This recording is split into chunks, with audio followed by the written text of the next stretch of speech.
Muito obrigada. Participação dos dois secretários de Segurança. Eu vou passar a palavra ao relator para que ele possa falar a respeito. Doutor Maurício, eu até perguntei no começo, mas entendi a resposta. O que está acontecendo no Nordeste, porque, de fato, os números cresceram muito no último período. O doutor Maurício falou muito a questão aqui dos números relacionados a drogas. No Ceará, a sensação é algo parecido também, secretário, nesse caso? Eu queria fazer essa pergunta. Se puder responder, porque eu continuo já na... Quero, nesse caso. Eu diria que sim. As drogas têm um fator fundamental. E no Ceará eu diria que talvez até esse percentual seja até um pouco maior. Ele chega até uns 70%.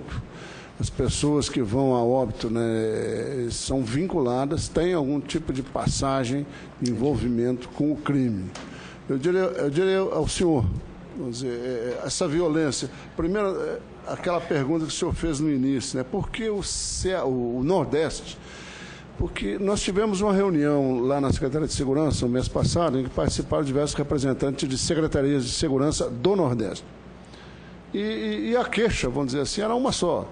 Os parâmetros não são os mesmos, né? Nós estamos com uma transparência, e essa transparência até está vindo em encontro a esses estados que estão divulgando os dados dessa maneira. Nós temos os dados do Ministério da Justiça e temos o Fórum Nacional de Segurança Pública, que também faz essa divulgação. Então, eu acho que os parâmetros, embora que sejam altos, isso não é desculpa para mascarar dado nenhum. Os dados do Ceará, falando pelo Ceará, são muito altos.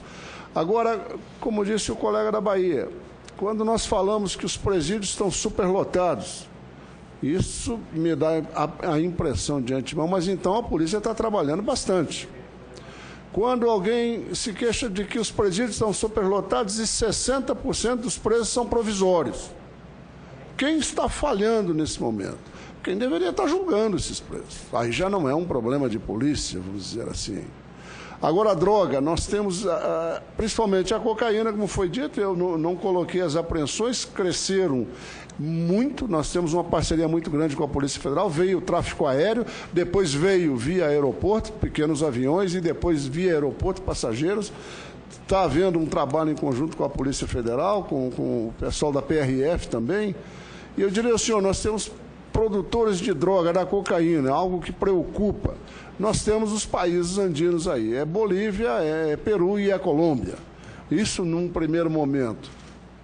Antes tínhamos que a cocaína, só esses três países, porque nos Andes, em uma determinada altitude, se plantava isso. E que o Brasil poderia desenvolver o EPADU, mas o EPADU não seria rentável para que se transformasse no cloridrato. Eu diria ao senhor que eu tive a oportunidade de ser o superintendente da Polícia Federal no Mato Grosso do Sul, e durante mais de 15 anos trabalhei naquela fronteira com Paraguai e Bolívia, por onde entram realmente a droga, e sabemos que o Paraguai é um grande produtor de maconha, embora tenhamos no nosso Nordeste também, mas é uma parcela mínima, comparada ao que se produz e o que entra no Brasil via Paraguai, numa fronteira porosa. E nós temos o problema, tive a oportunidade de ser no Mato Grosso do Sul, no Paraná, no Rio de Janeiro, o operacional no Rio Grande do Sul, mas principalmente tive a oportunidade de ser o adido policial no Peru, e onde nós fizemos operações conjuntas com a polícia peruana na fronteira com o Brasil. E nas margens do rio Javari, do lado peruano, por óbvio, nós estamos lá de lá. Grandes plantações de coca foram destruídas. Ora, se ele já está nesse nível, na margem peruana, temos que tomar um cuidado muito grande para que não passe para cá. O grande problema que eu vejo realmente da criminalidade é a droga. Doutor Delcy, doutor Maurício, deixa eu fazer uma reflexão aqui, porque quando a gente começou com essa CPI, confesso que esse tema não estava no meu radar. Mas o que a gente está vendo, e a avaliação, de fato a questão da droga é uma questão de saúde pública também, que eu acho que falta essa abordagem. É como se o sistema jogasse só nos senhores, na repressão, o enfrentamento à questão das drogas. E eu, sinceramente, eu chego ao final desses trabalhos da CPI Primeiro, sabendo que esse não é um debate fácil com a sociedade, né? Mas que nós estamos enxugando o gelo. Nós estamos enxugando o gelo. Nós estamos tendo uma política de guerra às drogas que mata policiais, mata pequenos varejistas na outra ponta, morrem inocentes também. O senhor conhece a realidade do Rio de Janeiro. E também no Rio de Janeiro, uma grande parte da morte da juventude está vinculada à droga.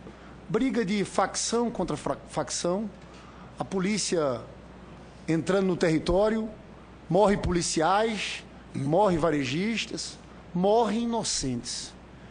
E, sinceramente, isso não está funcionando. É difícil perceber isso, não está funcionando. Eu sei que é um debate delicadíssimo. Não é fácil, não é tarefa nem dos senhores. É mais tarefa nossa aqui. Mas eu acho que vai chegar um ponto que a discussão sobre o papel das drogas e você, de certa forma, desarmar esse conflito através da discussão da legalização e de uma campanha forte contra o consumo, de saúde pública, porque essa política de guerra às drogas coloca os senhores reféns completamente desse sistema aí que está, né? E os senhores não conseguem, morre muita gente, não conseguem fazer o trabalho que é de pensar de forma planejada na proteção à vida, num plano de redução coerente do número de homicídios. Então, esse é um primeiro ponto. Eu sei que esse é um debate mais aqui entre a gente. Mas desarmar essa guerra, de certa forma, eu sei, colocar alguns parâmetros dentro da legalidade para que a gente não fique nesse ciclo de corrida atrás. O Uruguai é um exemplo aí. Eu fiquei impressionado com o Uruguai, porque eu volto a dizer, esse não é um assunto meu que eu entrava, mas a partir desse debate da CPI a gente começa. No Uruguai, no ano passado, eles conseguiram não ter uma morte no país. É claro que a situação do Uruguai é diferente da situação de violência nos grandes centros urbanos brasileiros. Mas no Uruguai, no ano passado, não teve uma morte vinculada à questão do tráfico de drogas. Porque aquilo é legal, então você coloca lá na mão de um grupo, depois tem um outro grupo que disputa território, a polícia às vezes coloca como centro de sua intervenção aquilo. Essa política de guerra às drogas, ela acontece de forma diferenciada no território. Eu dou o exemplo novamente do Rio de Janeiro, que você tem traficantes de drogas ali no Rio de Janeiro, em Copacabana, Ipanema, no Leblon, só que você não vê uma operação daquelas policial como você vê numa comunidade que também tem traficantes. No caso do Rio de Janeiro, você entra até com caveirões às vezes, você não entra, não faz esse tipo de abordagem em outras regiões mais nobres, digamos assim, das cidades. Então, esse é um ponto que eu acho que, senadora Lídice, nós não temos. Eu sinto que o problema do Nordeste, o aumento da criminalidade do Nordeste, talvez esteja ligado a isso, a questão das drogas, no estágio posterior. O que aconteceu no Rio de Janeiro na década de 80 é como se estivesse acontecendo agora nesse último período aí do Nordeste. Que fala?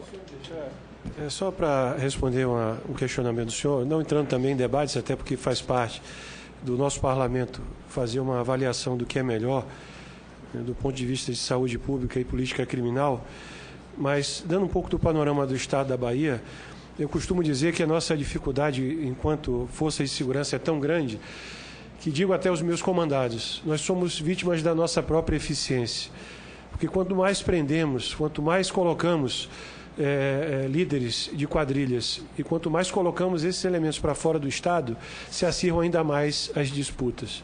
Senador, assim, quando nós efetuamos grandes operações, aquela região pode ter certeza que vai ter um aumento dos índices criminais pelos próximos 2, 3 meses, que é a disputa dos remanescentes da quadrilha que ficaram ou de outras quadrilhas que vão querer adentrar este território. E a política que nós adotamos, como as UPPs, são as bases comunitárias de segurança.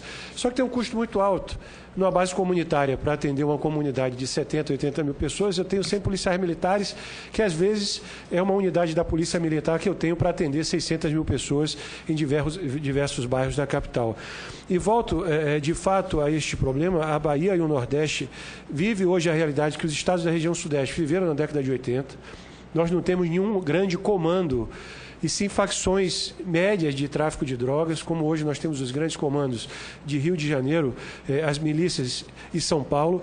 E volto a dizer, nós temos que passar também a jogar a responsabilidade um pouco no enfrentamento de uma grande facção de drogas que hoje virou uma grande atacadista de drogas no Brasil, que é a facção que atua no estado de São Paulo. Nós não temos hoje uma unidade prisional nossa, que vai desde uma delegacia até uma unidade prisional, onde as siglas dessa facção não estejam pichadas. Elas estão hoje diretamente nos países produtores de droga, como Paraguai e Bolívia, entrando no fornecimento direto da droga para os grandes distribuidores. Ou seja, todas as grandes quadrilhas hoje do estado da Bahia são compradoras de droga desta facção que atua no estado de São Paulo. Ou seja, é mais uma vez o nítido problema de que o problema não está na sua integralidade com os estados da região Nordeste. Mas você veja, doutor Maurício, como é interessante, fazendo uma comparação grosseira com a questão dos Estados Unidos, no período da proibição da bebida, né? Todos sabem a história de Al Capone, tal, mas ali era impressionante como grupos criminosos entraram firme no contrabando, com práticas. Eu estou falando isso, inclusive, porque, senadora Lídice, aqui quando entra a discussão também sobre o sistema prisional, aqui teve uma nova legislação sobre drogas que veio em 2006, que todos nós achávamos que tinha sido um avanço, que a gente está vendo a consequência dela está sendo... O Brasil virou a terceira população carcerária do mundo. Nós passamos, se eu não me engano, nós éramos 4, foi uma terceira, né? E o salto de prisão por porte de drogas é gigantesco, né? Gigantesco. Tem um critério muito subjetivo para dizer quem é consumidor, quem é traficante, né? Um critério subjetivo e na verdade, também com uma presença muito grande de uma avaliação meio de classe, de raça. Geralmente, há uma diferença de um jovem negro, morador da periferia, de uma área pobre, quando é pego com uma pequena quantidade de droga, geralmente vira traficante. Diferente em algumas regiões mais de classe média. Mas eu queria entrar no segundo ponto que eu acho importante. Aqui tem vários projetos sobre mudança na organização do nosso sistema de segurança pública. Eu mesmo sou autor de uma PEC 51, que fala de desmilitarização, que fala de carreira única, mas eu queria chamar a atenção aqui de um aspecto, do ciclo completo. Porque só aqui no Brasil nós temos uma polícia, que é a Polícia Militar, que faz o trabalho ostensivo preventivo, e nós temos a Polícia Civil, que faz o trabalho investigativo. O policial que está ali na ponta, policial militar, doutor Delcy, ele só pode fazer uma coisa: prisão em flagrante. Ele só pode fazer prisão em flagrante. Se você só pode fazer aquela prisão em flagrante, você acaba tendo o olhar dirigido para aqueles crimes que acontecem que são mais visíveis, né? Aí entra a questão do tráfico de drogas também. Eu estou falando aqui porque eu acho que essa jabuticaba, que é essa divisão da Polícia Militar e Polícia Civil e a Polícia Militar não podendo fazer o trabalho investigativo, eu acho que é algo extremamente prejudicial. Eu não sei se os senhores têm opinião sobre isso. Ninguém aqui está falando de unificação das polícias, que são estruturas que já existem, né? Essa PEC aqui, que a gente fala do ciclo completo, a gente, inclusive, joga para o Estado, né? Diz, olha, a tese é, vamos montar a discussão sobre o ciclo completo.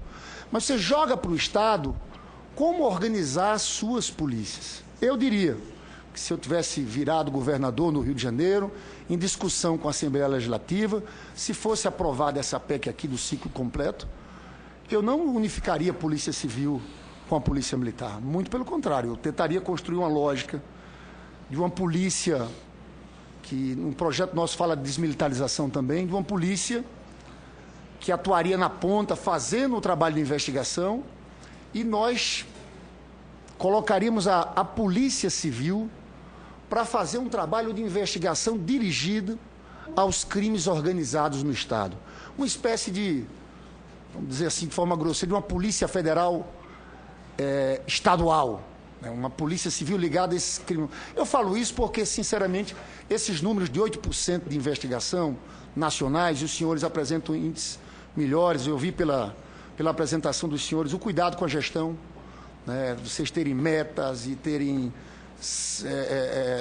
centro de controles unificados, né, eu acho que deu para perceber em ambas as apresentações que existem esse cuidado, mas eu queria saber dessa opinião sobre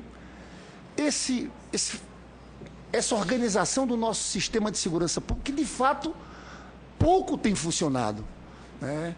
Então eu queria saber a opinião dos senhores sobre isso, em especial sobre o ciclo completo. Queria também que os senhores falassem sobre o Estatuto do Desarmamento, que é uma preocupação da nossa presidente, minha aqui também, que isso está vindo para o Senado Federal, e eu acho que, do jeito que eles estão flexibilizando essa legislação, nós podemos ter impacto para pior nos índices de homicídios no país. Então, queria saber também a posição disso sobre os senhores. Queria falar sobre ajuste fiscal também, e a situação do país. Porque eu, quando converso com o governador do Rio de Janeiro, e a preocupação dele é num momento como esse, que é um momento que a gente está entrando em recessão, um momento de aperto orçamentário na ponta. E no Rio de Janeiro a gente tem muita preocupação com o retrocesso. Que a gente piore muito os números no momento como esse. Até porque, se nós chegarmos de fato, como dizem alguns que trabalham com projeção na área de desemprego, se a gente chegar a 11,5%, 12% de desemprego no próximo ano, os senhores podem ficar certos que isso também vai ter impacto nos números. Então, é um momento de piora da economia e de aperto do orçamento da segurança pública. Isso nos preocupa, a gente quer ver como nós podemos ajudar os senhores que são operadores na ponta, para falar da importância da gente preservar, pelo menos que já existe. O doutor Maurício falou de fontes novas de financiamento. Eu diria o seguinte, que o momento é tão defensivo que tentar segurar o que já existe. Mas eu acho que os senhores podem contar aqui com esse Senado Federal como aliado, porque seria um grave equívoco nesse momento a gente fazer cortes profundos nessas pastas. Eu sei que os estados estão com dificuldade, a gente sabe disso, as prefeituras estão com dificuldade, o governo federal está com dificuldade, então esse era um ponto importante. Por último, a questão dos autos de resistência, né? Porque de fato há muito pouca investigação pelo país afora sobre os homicídios que acontecem decorrente da atividade policial. A gente vai, inclusive, ter uma reunião em dezembro com o Ministério Público Federal, para que o Ministério Público Federal faça uma ofensiva junto aos Ministérios Públicos Estaduais. E a gente queria aqui contar com o apoio dos secretários de segurança nesse sentido, porque os números que nós temos acesso, eu tenho muito acesso aos números do Rio, mas é impressionante. Pouca coisa é investigada em relação a mortes decorrentes do conflito com a autoridade policial. E eu sei que esse é um problema nacional. E a gente está querendo, a partir dessa reunião do Ministério Público Federal, de ter essa conversa com os secretários de segurança também, para que exista um esforço nesse país, para que haja investigação dessas mortes. Não dá para aceitar a forma como isso tem acontecido. Então, queria saber a opinião dos senhores também sobre os autos de resistência e as investigações desses crimes. Por último, o sistema socioeducativo, o doutor Delcy falou muito, o Delcy estava falando da quantidade de rebeliões que existia, eu fiquei pensando aqui, eu não invejo essa função que ele exerce como secretário de segurança. Não deve ser fácil a vida dos senhores que estão ali na ponta, pressionados por resultados. Mas a nós muito nos preocupa a situação do sistema socioeducativo também. A senadora Lides, principalmente, que tem um trabalho nessa área. E foi aprovado aqui um projeto do senador José Serra que aumenta de 3 para 10 anos o tempo de internação. E, sinceramente, nós sabemos que a recuperação é muito pouca nesses institutos socioeducativos.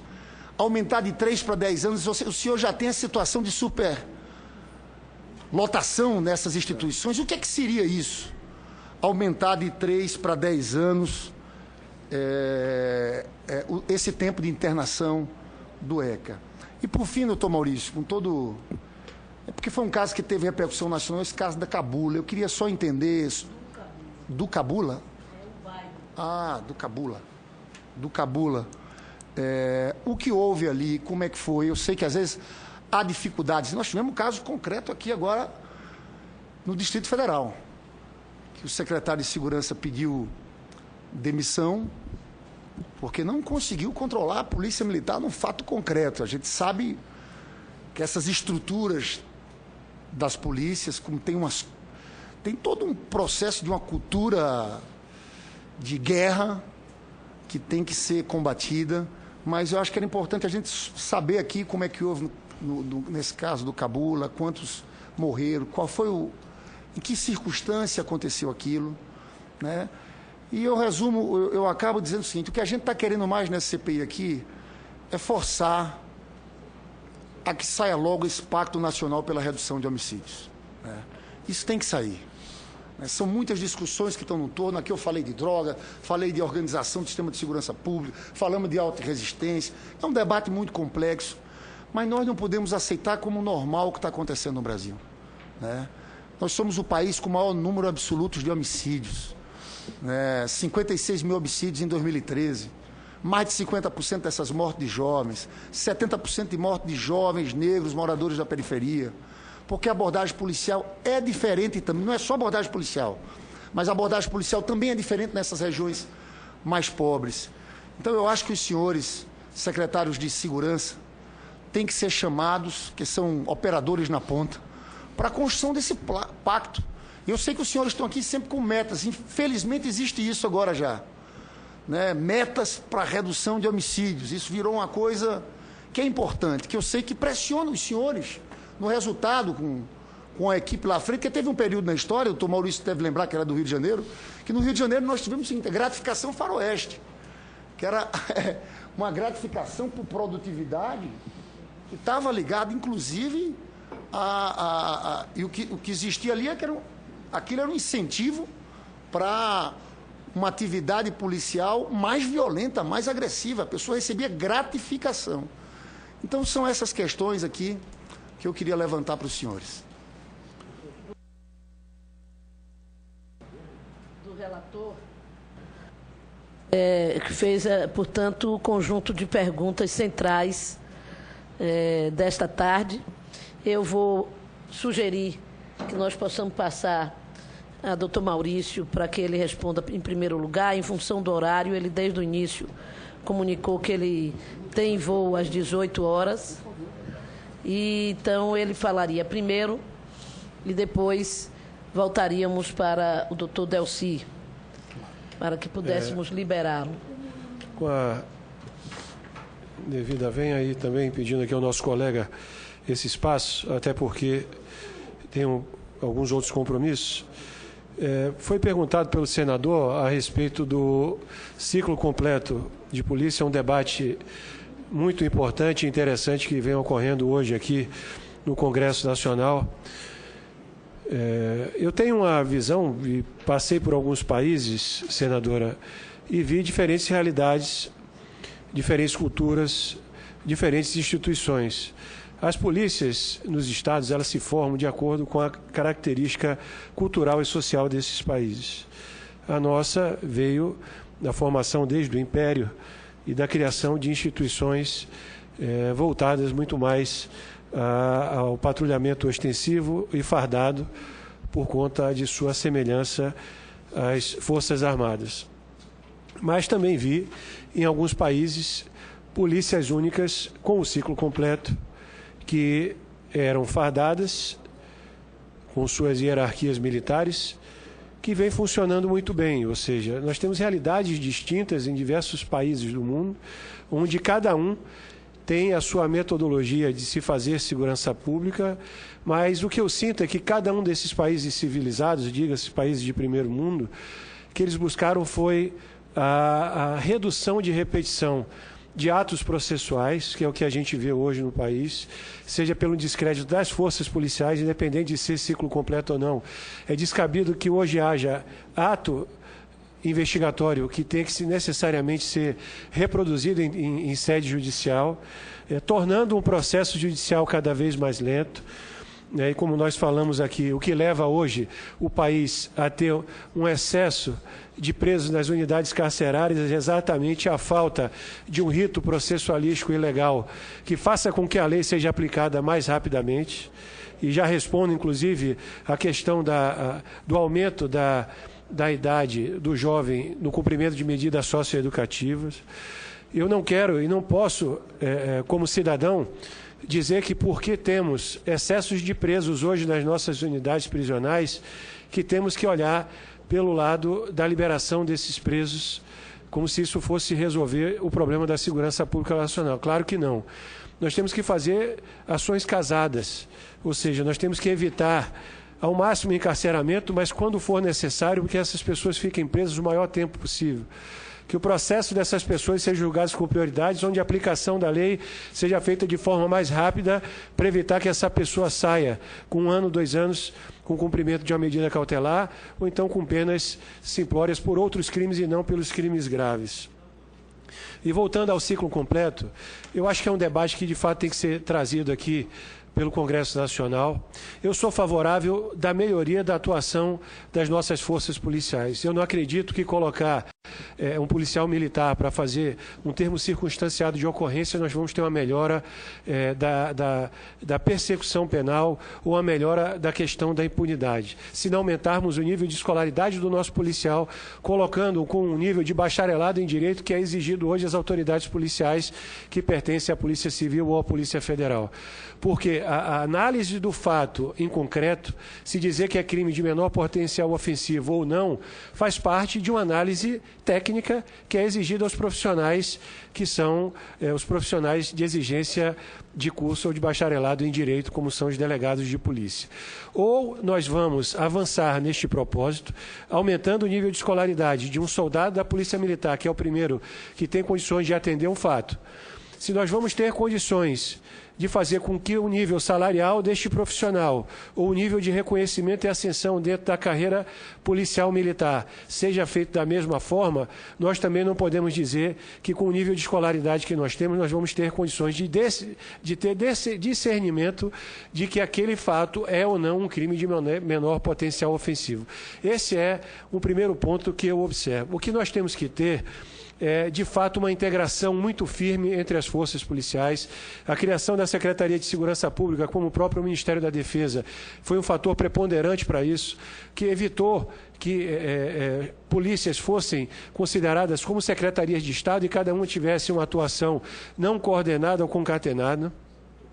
Então, eu sou muito favorável a esta melhoria da atuação das polícias, muito mais pelo lado da gestão, pelo lado da fiscalização e pelo lado da correição.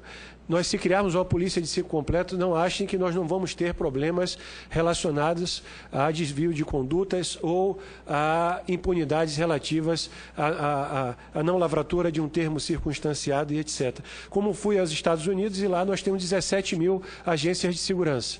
Ou seja, nós temos agências municipais, nós temos agências estaduais, temos agências metropolitanas, nós temos centenas de agências federais que cada uma cuida de um determinado tipo de criminalidade e todas se falam, lógico, dentro de um fórum apropriado. Mas todas têm ciclo completo, né?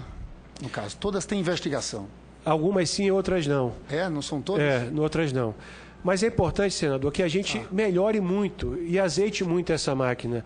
A questão da desmilitarização é outro debate que tem que ser levado também. Da forma como hoje a Polícia Militar ela é organizada, principalmente no que se refere aos crimes militares. Eu acho que um grande fator para essa questão dos autos de resistência, senador, é uma revisão do que nós temos e entendemos por crime militar. Hoje, se eu tenho um policial militar de folga que mata um outro policial militar de folga, é considerado pela legislação crime militar. No nosso estado mesmo, nós só temos uma vara da Justiça Militar para julgar todos os processos relacionados às infrações militares. Aquele caso do soldado que matou a mulher, que era também foi militar. esse caso. Então, senadora, nós temos que melhorar muito. Se quisermos trazer aspectos de uma uma atuação mais social, comunitária, mais humanista às polícias, nós temos que também tirar determinadas situações que nos levam a anos anteriores, como situações específicas como essas, que são praticadas assim de folga ou em outras circunstâncias de serem considerados crimes militares, para que haja uma situação que, de fato, as pessoas possam ser julgadas pelos seus semelhantes e não necessariamente por um tribunal militar. Eu sou favorável desta revisão, mas como fui também à Colômbia e vi uma instituição militarizada que tem da patente de soldado a general, que funciona muito bem, pelo menos que eu tive a percepção quando fiquei na Colômbia convivendo lá, fazendo 2 meses de curso. Vi uma polícia que tem o ciclo completo, mas que também, por ser militarizada, ela exerce a função com a ampla participação social. A questão do Estatuto de Desarmamento, eu acho que da forma como está sendo proposta, de fato, é um retrocesso. O que nós precisamos hoje é de leis mais rígidas contra a arma na mão de pessoas que não têm capacitação nem psicológica, muito menos capacitação técnica e muito menos de pessoas que respondem a processos criminais e são investigadas por crimes de graves cometidos contra a sociedade, com ameaça e até crimes contra a vida, dessas pessoas terem a possibilidade. Acredito que também seja um retrocesso. O que nós temos que ampliar são as operações muito mais voltadas às nossas fronteiras para evitar que armas e drogas entrem em território nacional. A questão dos números da segurança relacionados a esse panorama econômico que nós estamos vivendo, senador, isso é uma coisa que a gente já vem apontando há alguns anos, o aumento em praticamente todos os estados dos crimes contra o patrimônio. Independente dos esforços que a gente tem feito em alguns estados com redução dos índices de criminalidade, da redução dos números de homicídio, mas praticamente todos os estados estão apresentando uma dificuldade muito grande nos crimes contra o patrimônio. E isso tem a ver também com alguns dados relativos à situação econômica do nosso país. No nosso estado, nós temos uma das maiores taxas de desemprego do país, e na capital, Salvador, a senadora conhece muito bem que é a pior taxa de desemprego do país.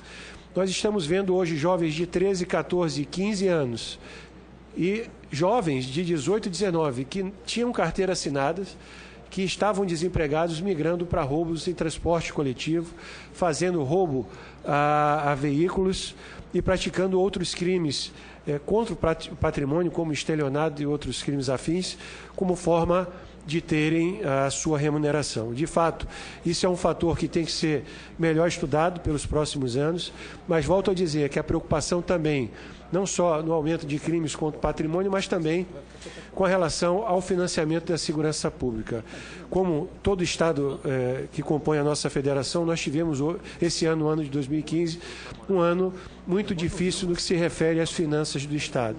Ou seja, nós estamos com muita dificuldade de fechar os nossos contratos, de honrar com o pagamento daquilo que nós contratamos, e se não for, de fato, trazido uma nova possibilidade de financiamento a esta ação que eu considero como prioritária em âmbito nacional, nós vamos ter dificuldades maiores ao longo dos próximos anos. Rio de Janeiro está passando por essa situação, em conversa com o nosso secretário, desde a questão dos royalties do petróleo, ele vê as fontes de financiamento de segurança diminuindo a cada ano, e isso, com certeza, a médio prazo vai contribuir muito com o aumento dos nossos indicadores criminais. E finalizando a questão do caso Cabula, nós tivemos um evento em meados de fevereiro, onde forças policiais foram recebidas a tiro por um grupo de traficantes, e esses traficantes estavam dispostos a praticar crimes contra instituições financeiras, em específico crimes de explosão de caixa eletrônico. E eu estou aqui, senador, narrando o que ficou apurado em inquérito policial. Desde o primeiro momento, tanto o governador Rui quanto eu, secretário de Segurança Pública, nós cobramos uma lisura muito grande da Polícia Civil, do Departamento de Homicídios e Proteção à Pessoa, que fizesse a investigação que redundou na morte de 12 pessoas naquele dia, para que não houvéssemos nenhuma colocação de que estávamos ali para encobrir uma ação delituosa por parte dos nossos policiais. E diga-se de passagem, em outras ocorrências envolvendo mortes de jovens, de outras pessoas, nós fomos e apuramos da mesma forma prendendo, inclusive, policiais que, no primeiro momento, disseram que tinham praticado em situação de confronto a esses marginais. Mas, pelo que ficou constatado no relatório do inquérito, pelo que ficou constatado da sentença que foi prolatada pela uma das varas do júri da capital, que absolveu sumariamente todos esses policiais, de fato houve 3 confrontos com essas forças policiais em diferentes pontos da comunidade, de uma comunidade lá do bairro Cabula, onde essas pessoas estavam de posse de um grande aparato de material bélico e, inclusive, um desses policiais foi ferido de raspão na cabeça. Todas essas circunstâncias, nós emitimos aproximadamente 81 laudos. Foram laudos que foram feitos com a participação, inclusive, do Ministério Público, da Defensoria Pública, dos advogados, também dos policiais militares. Nós fizemos auto de reconhecimento por parte dos policiais e por parte também das pessoas que foram testemunhas. E, além dos mortos, nós tivemos pessoas que foram resgatadas pelos policiais e que foram levadas com vida e sobreviveram após a esse confronto. Ou seja, essas pessoas mesmo colocaram de que os policiais tinham sido recebidos a tiros e de que os policiais reagiram a essa investida por parte desses criminosos. E dentro do que foi encontrado com esses criminosos, nós tínhamos emulsão explosiva, ou seja, artefatos de explosão de caixa eletrônico, espingardas calibre 12, pistolas submetralhadoras e coletes balísticos e uniformes rajados das Forças Armadas que estavam sendo utilizados como vestimenta por parte de um grupo criminoso que estava explodindo caixas eletrônicos. Senadora Litz, doutor Delcy até pedir desculpas agora, eu vou ter que... Estou inscrito para falar nessa frente Povo Sem Medo agora, Litz. Eu vou lá e volto para cá, mas toda a nossa assessoria, tudo que os senhores estão falando vai estar gravado. Nós vamos levar em conta na elaboração do nosso relatório. Queria tomar a liberdade depois, que se precisar de alguma coisa, se eu pudesse telefonar também, para conversar também. Então eu peço só desculpas, Litz, que eu vou ter que ir. Eu ainda acho que pego o finalzinho. É uma saudação rápida, mas eu sou o próximo inscrito lá. No caso da Bahia, nós vamos poder aprofundar a discussão, porque no dia 23 nós estaremos em audiência pública na cidade de Lauro de Freitas. Teremos condição de aprofundar a discussão. E então passo a palavra agora ao secretário. Antes de que o doutor Maurício saia pelo tempo dele, eu queria também, hoje é noticiado nos jornais, na imprensa, principalmente nos blogs da Bahia, um possível confronto entre a polícia e alguns pessoas do crime organizado no bairro de Santa Mônica, Pero Vaz, né? No Pero Vaz. E sempre com o registro de que há um toque de recolher naquele bairro. Queria que o senhor só rapidamente tratasse desse assunto para esclarecer a questão. É isso. A guarnição que foi fazer o atendimento a ocorrência da população do bairro de Santa Mônica relatava que havia 10 elementos armados que estavam indo confrontar com quadrilhas de bairros vizinhos. E a polícia, atendendo ao chamamento dessa ocorrência, foi recebida a tiros e nós tivemos, nesse confronto, a morte de uma pessoa e a prisão de outra. E, em decorrência dessa atuação policial, algumas pessoas passaram a circular nas redes sociais de que eram para fechar seus estabelecimentos comerciais como forma de luto a esse traficante morto e a outro que foi preso.